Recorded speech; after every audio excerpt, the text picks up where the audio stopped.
welcome to Midnight Coding. Today we will solve the problem Pacific Atlantic Water Flow. This is a graph problem, but before we continue with our explanation, please hit the like button as it will give you eternal luck. And if you are looking into getting into any of the FAANG companies or big tech companies, if you hit the like button, I promise that you will get into your dream job.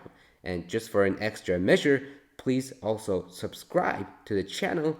I promise that you will land your dream job no matter what. And now, with that being said, let's get into our explanation. So the first step is to understand the problem. What this problem is asking is that given a cell with, let's say, an arbitrary number value of 1, we're interested in knowing that if this cell can reach both the left corner or the top corner, or if it can reach the right corner or the bottom corner. So this is Pacific and this is Atlantic Ocean. To know how a cell can reach both oceans, we need to understand how water can flow between cells. For example, we're given the result of this example graph. The reason 5 can reach both oceans is that, as you can see from the picture, it's neighboring both oceans. But what about this number 5? This can flow to both oceans because it can go down, because 5 is greater than 1. And it can go down again because 1 is equal to 1, and it can reach Atlantic Ocean. This 5 can reach to Atlantic Ocean because of this condition. So water from cell X can go to water from cell Y if and only if it's equals or if it's greater than. And it can reach Pacific Ocean the same way. It can go to 4 because 5 is greater than 4, and 4 can go to 2 because 4 is greater than 2. So that's what the problem is asking us. And now let's go to step number 2, which is to find what algorithms to use and what data structure to use. So one thing you can draw from this picture is that, for example, we can loop through our graph and we can find cells, for example, such as 5 over here, and then we can run perhaps a depth first search function and go all its neighboring cells where it can go to. So we would go over here, we can go like this, we can go like that, and we can go up like this. That's a possible solution. However, let's say now you're done processing the cell with value 5 and you go to the next cell, which is 3. The intuition is that you would still have to do the same work again, but you have already done it before, right? You've already visited 3 and 1 over here when you were at this cell. So why would we want to do the same work again? Because if we were to visit all these cells again and again, our time complexity will be mxn squared. So our time complexity will be O of n squared. How can we eliminate that? We can eliminate that by having some kind of visited variable. We can use a set in Python, so we can keep track of the cells we have already visited, and that will reduce our time complexity to O of n time. So the intuition is that, let's go over it one more time. We're going to visit each cell. Let's start at 1, and then we're going to say, from this cell, can we visit Pacific Ocean? Yes, it can, and we're going to add it to our visited cell. Then we're going to the next cell and we're going to ask the same question, and when we are doing this, we are going to be asking if it can reach Pacific Ocean. But what about Atlantic Ocean? So that's when we kind of have to make it a little bit clever, because if we were to start only at cell over here, we're going to visit here, and we're going to visit here, and we're going to visit this cell, and we will know that it can reach Pacific Ocean, but we're never going to know if it can reach Atlantic Ocean, right? Because what's going to happen is that when we call our depth first search function over here, it'll go to 3 and it'll go to 5, and it'll mark this 5 and say it can reach Pacific Ocean, and it'll add it to our visited set, and we don't want that. So how can we approach this problem in a different way? Well, we can do that by saying, let's run our depth first search algorithm on all the corners. Let's run it on the left side, and let's run it on from the top. and ask if it can reach Pacific Ocean. And let's do the same thing for Atlantic Ocean. Let's run it on the right side and let's run it on the bottom corner and ask if it can reach Atlantic Ocean. So if we run it from all the corners, then we are going to visit all the cells and mark every single cell that can reach both oceans. So the intuition is that we're going to have visited set for both oceans. We're going to have visited Pacific, and we're going to have visited Atlantic. So at the end of our algorithm, we'll just return the cells that they have both in common, which is the intersection. Okay, so the time complexity, we went from O of n squared to O of n, and that's as fast as we can make it. Space complexity is going to be also O of n space complexity as well. So the overall time and space complexity of this algorithm will be O of n. Now let's go into the solution, which is step number 3 and 4. So here's the solution to the problem in Go. So as we've discussed in our drawing explanation, we are interested in knowing which one of these cells can reach either Pacific Ocean or Atlantic Ocean. In my Python solution, I've used sets to do this, but in Go, we are going to use an array to keep track of which one of these cells can reach either oceans. So for example, we're going to have one array that has the same dimensions of our input array, and we're going to mark true for all the ones that can reach Pacific Ocean, and we're going to mark the same for Atlantic Ocean. To do that, let's get the dimensions of our array. The rows is going to be the length of heights, and columns is going to be the length of heights at index 0. So now we are interested in creating two nested arrays representing cells that can reach either oceans.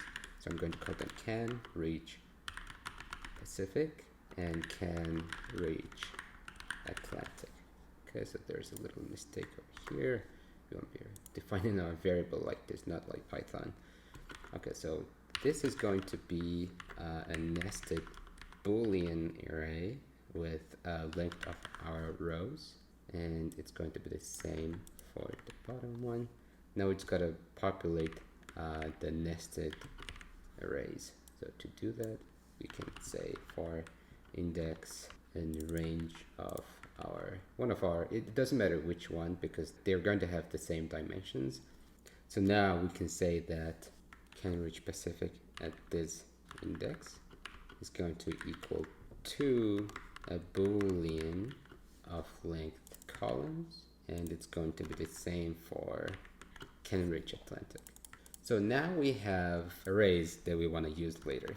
Now we're going to call our DFS function somehow, but before that, let's just take care of one thing. Let's just return whatever we want to return. Let's create a result variable over here, and it's going to be an array of integers. And what we can say is that for row and while row is less than the length of heights, and we're going to increment it, and we're going to say for C column equals 0 and C is less than columns C++.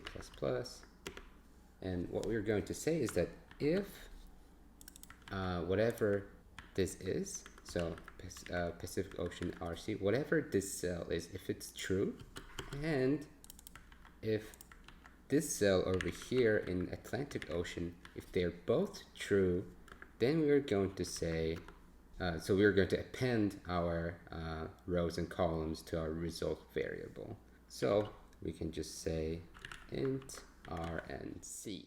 So now that we've done that, we can just return our result variable, and then that should be it. Okay, now let's take care of our actual implementation in Go. So as we've talked in our drawing explanation, we said that we don't want to just call our depth first search function on one cell.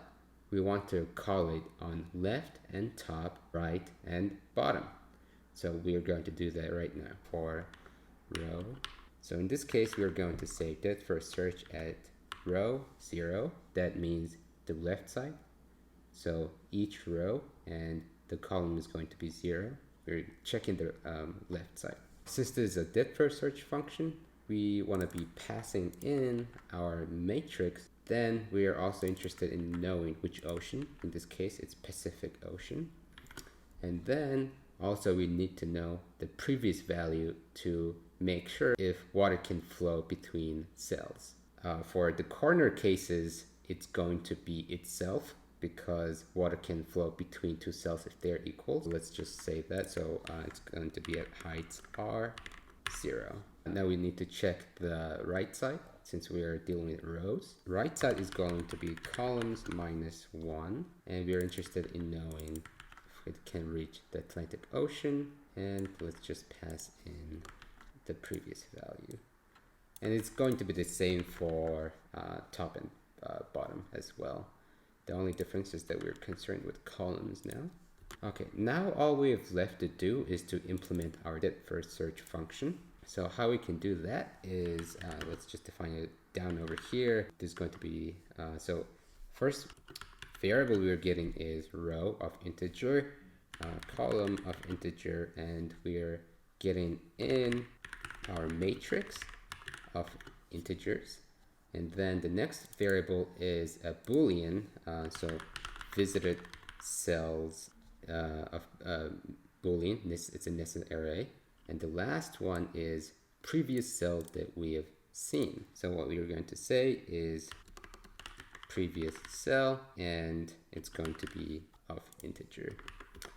All right, now what we gotta do is that we gotta make sure that these cells, these rows and columns that we're visiting, that they are in bounds. So in Go, what we can do is if row is less than 0, or if row is greater than or equal to the length of our matrix, or column is less than 0, or column is greater than or equal to the length of our matrix at 0. So it's basically, is it less than the length of rows over here, or is it less than the length of heights at 0, which is columns. So we're checking if these cells are in bounds.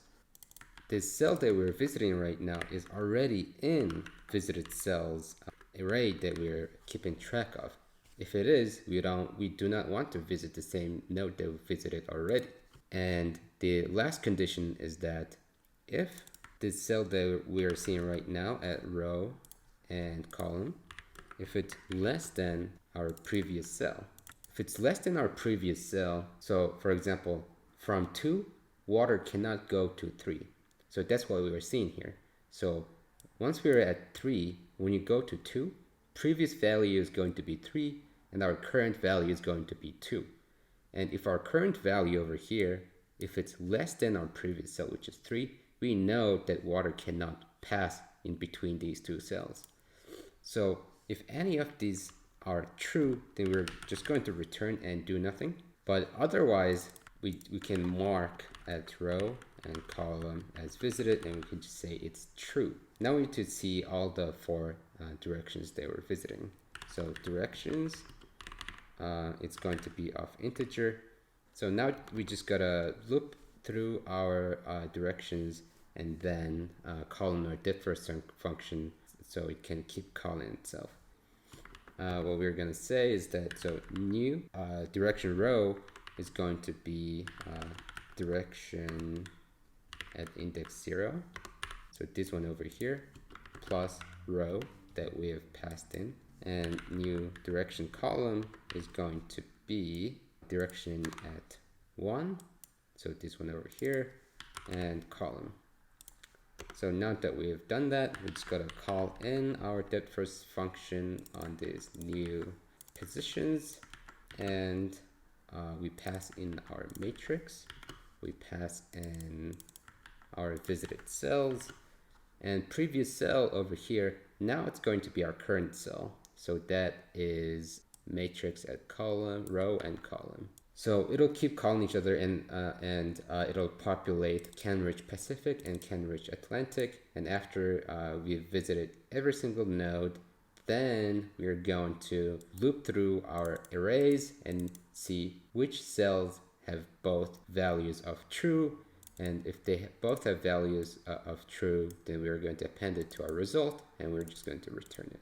Now let's run it to make sure I haven't made any mistakes. Okay, so row is not defined. Okay, so this is rows. Okay, now it works. Now let's submit it, and it runs.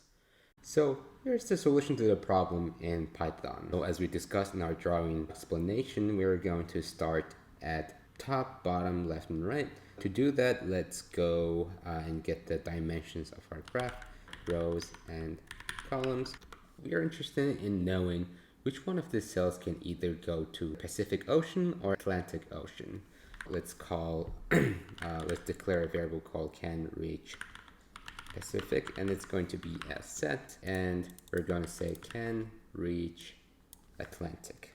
Once we call our depth first search function on all of these cells, and once we have gone through all the cells in our graph, we've essentially populated both can reach Pacific and can reach Atlantic sets. But we're interested in which one of these cells can reach to both Pacific and Atlantic. So to do that, we can just return the intersection between these two sets, and that will give us the result that we want. So now let's go around the corners and call our depth first search function. So for row and range rows, we're going to call our depth first search function on this row at column 0. So we're going to pass in our can reach Pacific set. We also need to make sure if cells can go between different cells, right? So like if you're at cell 3, you go down, now you're at cell 2. Is it possible for water to go down like that? It's not possible. But how do we know that? We can know that if we pass in the previous cell that we have seen to the function. We can pass in the current row and column, because once we're on the corners, we do not have any previous cell, but we know that if a cell is equal to each other, then water can flow. So we are going to use that knowledge to us, and then we're going to pass in our previous value like that. And it's going to be the same for the right side as well, but just with different parameters. Rows is going to be the same, but columns is going to be columns minus 1. Once we've done that, and we've got to make sure we pass in Atlantic, because we are interested if this cell can reach the Atlantic Ocean. And it'll be the same for top and bottom. Row, it'll be column, and columns. Row, the first at the top, it's going to be 0, and column is going to be col 0.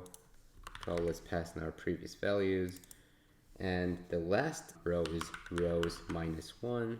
And we can pass in our column like that, and then let's pass in our previous value. So all this is going to call our depth first function on the corners, and it'll go through all the cells in our graph and populate our two sets. Now let's find our depth first search function. So this function receives 4 variables: row, column, visited cells, previous cell.